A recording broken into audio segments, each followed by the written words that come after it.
ਜਿਹੜੇ ਮੇਰੇ ਸ਼ਾਦੀशुदा ਭੈਣਾਂ ਸਰਦੀਆਂ ਦੀ ਸ਼ਾਪਿੰਗ ਨਹੀਂ ਕੀਤੀ ਤਾਂ ਮੇਰੀ ਪ੍ਰੋਫਾਈਲ ਤੇ ਆਵਣਿਓ ਤੇ ਜਲਦੀ ਮੇਰੇ ਅਕਾਊਂਟ को ਫੋਲੋ ਕਰ ਗਿਨੋ ਕਿਉਂਕਿ ਅੱਜ ਤੋਰੀ ਭੈਣ ਤੋਂ ਕੋ ਦੇਸੀ ਇਹੋ ਜਿਹੇ ਮਸ਼ਵਰੇ ਕਿ ਤੁਸੀਂ ਸਾਰੀ ਜ਼ਿੰਦਗੀ ਮੇਰੇ ਕੋ ਦੁਆ ਦੇ ਸੋ ਜਿਵੇਂ ਕਿ ਤੁਹਾਨੂੰ ਪਤਾ ਹੈ ਸਰਦੀਆਂ ਸ਼ੁਰੂ ਥੀ ਗਈਆਂ ਤੇ ਹਰ ਮੇਰੀ ਭੈਣ ਪਰੇਸ਼ਾਨ ਹੋ ਸੀ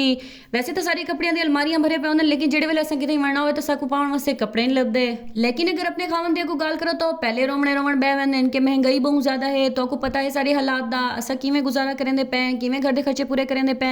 तो ये सारे मसाइल दा हल आज मैं घिन के आई हां अपने सारे भेणी वास्ते तुसा मेरी वीडियो दे नाल रहना है मेरे को पता लगे कि सारे खानदानी दूसरे फंक्शन इन पे बस ऊ वेले दा मेरे दिमाग को ना दिल को सुकून कोई नहीं मैं आके मैं अपने साहब को किवें आका कि मेरे को दूसरे सर्दियां दे सूट गिन दियो ताकि मैं वन्या ते शो मारा बस क्या बैठे तोरी भेण दे ज़हन च ख्याल है कि अगर क्या इंसान दे दिल तक पहुंचना होवे तो पहले तुसा उंदे मैदे कोलो रास्ता बना के वैसो मेरे साहब को मेरे हाथ दे बने हुए पकौड़े बहुत ज्यादा पसंद नहीं तो मैं जल्दी पकौड़ियां का सामान तैयार करना शुरू कर दिता ताकि उन्होंने आवन को पहले ही उन्होंने सरप्राइज देवां ते उनके बाद अपनी गाल करा कि मैं को कपड़े घिन पकौड़े बनाने वास्ते सब तो पहले मैं आलू प्याज ते सावे मिर्चा को बारीक कट गिता आई उनके बाद मैं अपने घर च वन के ताजा सब्ज थोम सब्ज धनिया ते नाल बबरी दे भी थोड़े जे पत्ते पट गिते हैं क्योंकि इन्हें नाल बहुत ज्यादा अच्छी खुशबू भी आंदी है ते लुक भी बहुत अच्छी आंदी है